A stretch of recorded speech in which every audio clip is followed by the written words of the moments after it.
make quick decisions with somebody knocking on their door. They don't typically even answer the door. I call them Tamar leads. Yeah. Those are Tamar leads. Yeah. They're not going to buy from you. You need to go to the low to mid income homes. The dangerous. No, dangerous. They could be, some of them. But I will tell you also this. For those of you who are like, oh, I don't feel uncomfortable going to those neighborhoods. Listen to that little voice in your head. If you go to a neighborhood and for some reason you ever feel uncomfortable, leave. Yeah. Don't put yourself in jeopardy. I'm blessed. I don't have that little voice in my head that says you should probably be nervous doing this. I don't have it, which allows me to do this. Because you're from Texas. I mean, I did stupid things. I used to get up on 1,800-pound animals to get thrown off. So, I mean, I'm not real bright anyway. And I used to pay money to do it. So, here's my money. Let me get up there to get thrown off again. Right? You did it for 12 years and never broke a bone? I've never broken a bone. I've dislocated every joint in my body, but I've never broken. I've fractured, but I've never broken. Really? What do you do? Riding clowning to you. Oh, so you don't call them clowns. We always just call them Did you? Yeah. We don't call them clowns. What do you call them? Well, we just said I do clowning. That's yeah. I mean, because did you dress up? Well, yeah, but you were taking them head on. Yeah, it's definitely scary when riding. No, absolutely. But what broke your bone? A horse or a bull? I never rode bronze. I did get ride a bull. I got stuck and crushed me into a wall. Ooh. And see, here's the difference between bulls and horses. A horse, when you fall off a horse, they typically want to go away. Their first reaction is to go away. A bull is pissed. Well, don't they tie up their... Yeah, well, they do the same thing on a horse, but a horse's natural reaction is to get away. A bull is like, I'm coming back after you. So when you get thrown off of a bull and you land on your back, you've got to get up and run. Because the bullfighters are there, or the clowns, the bullfighters are there to help protect you, but they can't always get to you right away. Right? And the bull's pissed, and he will chase you. And they've got these things on their heads. Well, did you see the video of the bull that jumped over into the freaking A horse typically tries to go away from you. You have fear of getting stomped on because sometimes they can't move away from you that fast. But I always like the fact that if I hit the ground far enough away, I could lay there for just a second and go, all right. Before I had to get up and run. So, yeah. 12 years, 12 years and did bareback, saddle bronc, and T-roll. Never broke a bone. I'll trip outside and break one though. Do you know what the definition of competence is? It's when the matador has mustard on his sword. What is that? Matador is the guy that holds the cage when he comes after. But why mustard? Yeah, I guess he likes mustard with his meat. You can't exactly put rub on it. I would say ketchup, because ketchup's red. Even though that's a myth, by the way. That's because he kills them all the time. I was in I get it. the rural area. Yeah. We heard like, bullfighters are the ones, the matadors. We would say bullfighters are the ones who kill them. Right. Weird. I said there. Yeah, none of my guys like to be called clowns. I can understand that. They didn't like to be called clowns. I fight bulls for a living. That's what they do. Yeah. We're fighters. Anyway, so everybody got a chance to try that. Did you find that the more you said it, the little bit more confidence you had? There's a prison rodeo. It gets pretty rough. That's true. So, Fran just sent me one. So, all right. So, this one right here is the next one we're going to talk about. I'm not going to make you role play this one, even though we have a script for it. I want to talk to you about the importance of going to an install. There's several reasons why you want to go, and I don't just mean your install. Telemark is making sales every single day over the phone in your territory.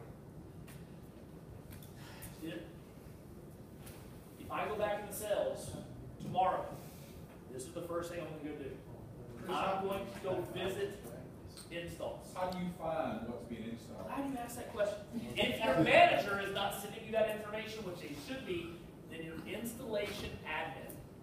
You need to become friends with those admins that are in your office, and if not them, your installation manager. I know. Become friends with your admin and your manager. Yes, sir? Now, are those? Isn't there already someone that sold it, or are those? Yeah, I'm not telling you you're going to get to sell, but I want to talk about all the things that you can do to create more sales. Well, I mean, if you go there and Cloverleaf or do whatever else, Right. isn't there already a rep that would be going out to do that? No, because these were sold over the phone. Oh, okay, gotcha. See, I don't want you to go to one of the office reps Right, installs. okay, yeah. Although I've been known to do that. Oh. Because they don't go, and so if they're not hitting their self-gen numbers, I know it's because they're not doing their job. I literally watch the board, and I see Telemar install, Telemar install, Telemar install, and I don't see any self-gens coming up. That tells me that rep is not going to their installs, they're not getting referrals, they're not going. So I have been known to go. Steal And them up then underneath them. I've been known to go and say, hey, by the way, do you know Mr. and Mrs. Smith, your install? Yeah, the Jones next door does sold. Gotcha. But I Now, if you see someone who has a lot of SGs, then they're working that area, and you don't want Right. to step on their toe. Exactly, and I don't, I'm not telling you something, but the Telemar installs, the ones that were sold over the phone, you gotta understand that customer has never met anybody. Right. They bought it from a nameless, faceless person over the phone.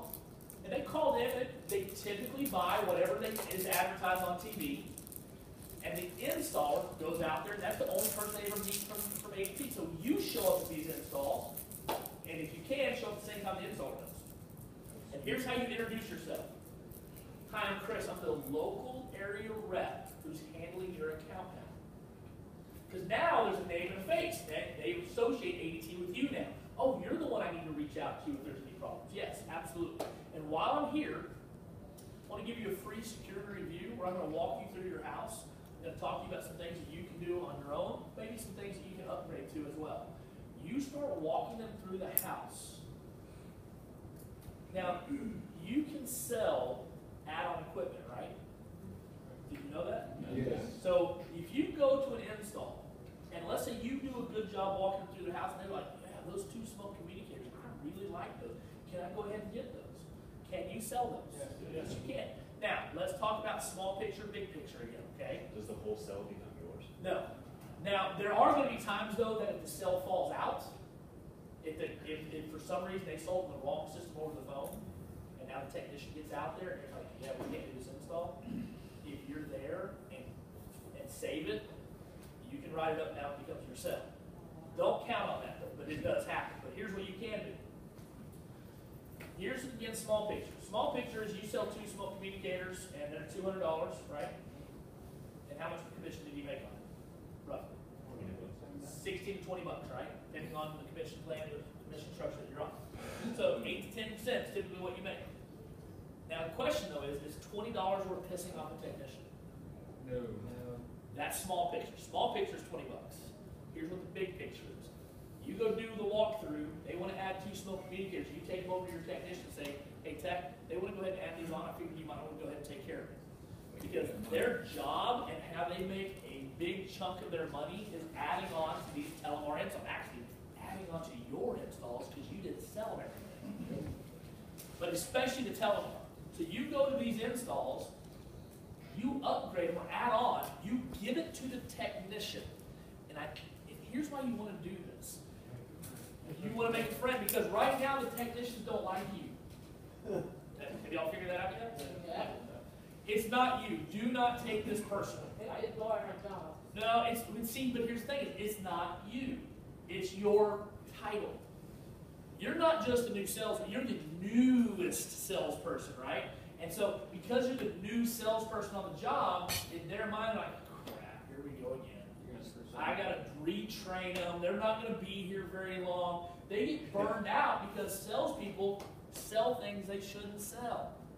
So when you go to these installs and you make an effort, do me a favor.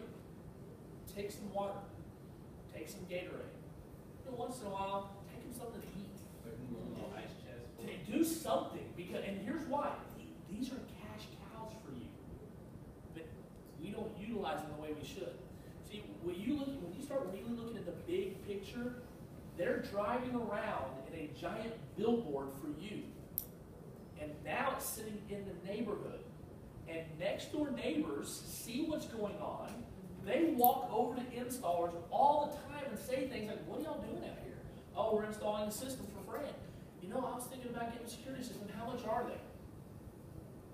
Our technicians don't sell systems. They only sell equipment. So they either have to go, well, here's the 1-800 number on the side of my van, call it, or, hey, here's Chris's card. He was just down here. Matter of fact, let me see if I can get a hold of him for you. Plus, at gas stations, people walk up to them and go, ADT, I was thinking about calling. Hey, how much your system? Hey, I don't know, here's Chris's card. Or they'll call you. They can help generate a ton of business for you, and it's all self-generated. And then, to pay them back, if it's an easy job, you can get with the installation manager and request that that tech goes to do the install. And you can do that. You can switch that. Bobby Pullen, one of my good friends here in the company, Bobby Pullen, and I told you about him on Monday, I think Charles Pullen, look him up. $350,000 last year. This is one of the things that he does. The technicians love him because he takes care of them. He does little things for them. If a technician calls in sick, the admin calls him, lets him know, hey, just want to let you know this tech called in sick. He will call the technician and say, hey, can I bring you something to eat? Are you feeling okay? Can I get you something? Here's one of the cool things that I've never even thought of in my life to do this. But about a year ago, one of the technicians and his wife had a baby. So he put together an entire baby shower just for people from the office. And then, for 2 weeks after the baby was born, he scheduled to have dinner delivered to their house every single night. That's one in the game. But he made $350,000. That's an investment. Texas. Every single technician in Carrollton, Texas, every one of them. Wants to have a baby? No, they refer people to him. He owns that branch. No shame. But no other office that I know of has a Bobby Pullen that does things like that. He'll tell you that they're responsible for almost 20% of his self-generated sales by itself. Wow. That's all. Do you sign up technicians for ADT? No. But you can give them a gift card.